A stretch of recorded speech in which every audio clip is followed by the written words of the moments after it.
میرے حضور نے زندگی کا خوبصورت زاویہ ہمیں عطا فرمایا کہ اللہ کے نزدیک جو محبوب ترین اعمال ہیں ان میں سے ایک عمل ہی ہے کسی مومن کے دل میں خوشی داخل کر دینا۔ آپ کا کوئی رویہ کسی کو خوش کر دے۔ فرمایا کہ نیکی کو چھوٹا نہ سمجھو، اور اگرچہ تم اپنے مومن بھائی سے مسکرا کر ہی کیوں نہیں ملتے۔ چھوٹی چھوٹی نیکیاں ہیں۔ آپ بل جمع کروانے جا رہے ہیں، کوئی بوڑھا شخص دیکھا بیچارہ مشکل سے کھڑا ہے، تو آپ اس کو آگے کر دیں یا اس کا بل اپنے ذمہ لے لیں کہ آپ یہاں بیٹھے میاں جی، میں آپ کا بل پے کر کے آپ کو جو ہے وہ دے دیتا ہوں۔ تو یہ اس سے کیا فرق پڑتا ہے؟ تو ہم نے ایک مائنڈ سیٹ رکھا ہے کہ یہ نیکی اتنے نفل پڑھیں گے تو اتنا ثواب ہوگا، اس میں کوئی بات نہیں۔ دیگ تقسیم کریں گے تو اتنا ثواب ہوگا، اس میں کوئی حرج نہیں، ثواب ہوگا۔ بہت بڑی نیکی ہے۔ گرمی کی شدت ہے تو آپ پانی پیش کر دیں، سردی کی شدت ہے تو افضل پانی نہیں ہوگا، چائے پیش کرنا ہوگی، گرم چیز پیش کرنا، سوپ پیش کرنا زیادہ افضل ہو جائے گا۔ اب گرمی میں ٹھنڈا پانی، یخ بستہ پانی ہو یا آئس کریم آپ گرمی میں کسی آنے والے شخص کو کھلاتے ہیں تو وہ خوش بھی ہوگا، آپ کو ثواب بھی ملے گا، پانی کا ثواب ہے۔ لیکن سردیوں میں ٹھٹرتا ہوا آئے اور آپ برف والا پانی اس کو پیش کریں تو کام تو وہی کیا جو گرمیوں نے کیا تھا، لیکن اب اس کا ثواب نہیں ہوگا کیونکہ اس کو خوشی نہیں ہوگی اور فائدہ نہیں ہوگا۔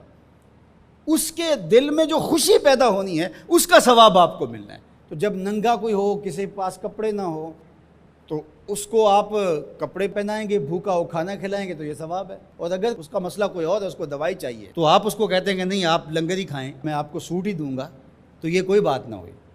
ضرورت ہے سردیوں میں یہ دینا ہے، گرمیوں میں دینا ہے، اس کی ضرورت کو پورا کرنا ہے۔ آج کل آپ گزر رہے ہیں ایک پلاٹ کے اندر، آپ نے دیکھا کہ اوجڑیاں پڑی ہوئی ہیں، انتڑیاں پڑی ہوئی ہیں، تعفن پھیل رہا ہے اور لوگ پریشان ہو رہے ہیں، ہمسائے بھی پریشان ہو رہے ہیں۔ ان کے ہاں شعور کی کمی ہے، یا ان کے پاس رقم نہیں ہے، یا کسی وجہ سے وہ اٹھانے سے قاصر ہیں کہ وہ اٹھائے ایک دوسرے پہ ڈال رہے ہیں۔ تو آپ نے وہاں کھڑے ہو کر کوسنے دیے، محلے والوں کو برا کہا، ایک تو آپ کا یہ کام تھا، یہ آپ نے کیا اور یہ سارے کر رہے ہیں۔ لیکن اگر آپ نے وہاں کسی ٹرالی والے کو روکا اور کہا کہ یہ اٹھاؤ، کتنے پیسے لوگے؟ اس نے کہا میں 2000 روپے لوں گا، تو آپ نے 2000 جیب سے نکال کر اس کو دیا اور کہا کہ یہ اٹھا کے کہیں پھینک دو، میں آدھے گھنٹے کے بعد دیکھ لیتا ہوں۔ تو وہ اٹھا کے کہیں پھینک آیا، آپ نے چاولوں کی دیگ پکا کر بانٹی نہیں ہے، آپ سمجھیں شاید وہی نیکی ہے۔ وہ نیکی تھی اس وقت ضرورت کی، عیدین کا موقع تھا، یہ نیکی تھی۔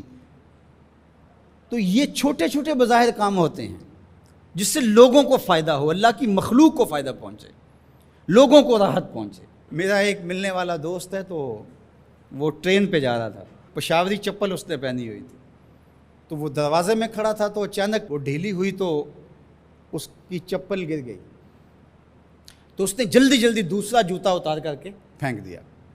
اس نے کہا کہ یہ میرے کام تو نہیں آئے گا اور وہ جو اٹھائے گا اس کے کام بھی نہیں آئے گا، تو کم از کم یہ جذبہ تھا جس نے فوری فیصلہ کیا، یہ جذبہ تھا کسی کے کام آنا چاہیے، تو اس نے جلدی سے دوسرا جو ہے وہ پیش کر دیا۔ قیامت کے دن ایک شخص کا نامہ اعمال تلے گا تو ایک ہی نیکی کم ہوگی، اگر ایک نیکی مل جاتی ہے تو پلڑا نیکیوں والا بھاری ہوگا، فرمایا جائے گا جاؤ کوئی دوسری نیکی لے آؤ۔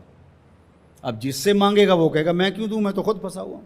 یوم یفر المرء من اخیہ وامہ وابیہ، ماں بھی بھاگے گی، بیٹا بھائی اپنی پڑی ہوگی سب کو، بیچارہ پریشان گھوم رہا ہوگا۔ ایک شخص پوچھے گا کیوں پریشان ہو، تو کہے گا کہ نامہ اعمال میں مجھے صرف ایک نیکی چاہیے، اور کاش دنیا پر اتنا وقت تھا کر لیتا، لیکن وہاں تو کر نہیں سکا اور آج کوئی دے نہیں رہا۔ اس نے کہا میرے پاس ایک ہی نیکی ہے، تو مجھے تو کچھ اس سے ملے گا نہیں، تو چل میں تجھے دان کرتا ہوں۔ تو وہ لا کے پلڑے میں رکھے گا تو پلڑا بھاری ہو جائے گا، تو آواز آئے گی کہ یہ کس نے تیرے پہ دان کیا؟ کہا ایک بندہ ملا، اس کے پاس ایک ہی نیکی تھی، اس نے وہ بھی دے دی۔ تو فرمایا تجھے تو بخشا اصول کے تحت کہ تیری نیکیاں زیادہ ہو گئیں، لیکن وہ میرے سے بڑا سخی نہیں، جاؤ بلاؤ، میں نے اس کی بھی مغفرت فرما دی۔ ایثار کا یہ فائدہ ہے۔ تو اس نے جوتا دوسرا پھینک دیا، اس نے کہا چلو میں تو ایک کا کیا کروں گا، تو یہ اس کا تو فائدہ ہو جائے۔ تو لوگوں کے لیے آسانیاں، لوگوں کے لیے سہولتیں، اللہ کی مخلوق کے لیے شفیق بن جاؤ، اللہ کی مخلوق کے لیے رحم کرنے والے بن جاؤ، طبیعتوں میں نرمی پیدا کرو، رقت پیدا کرو، لوگوں کی پردہ پوشی کرو، لوگوں سے درگزر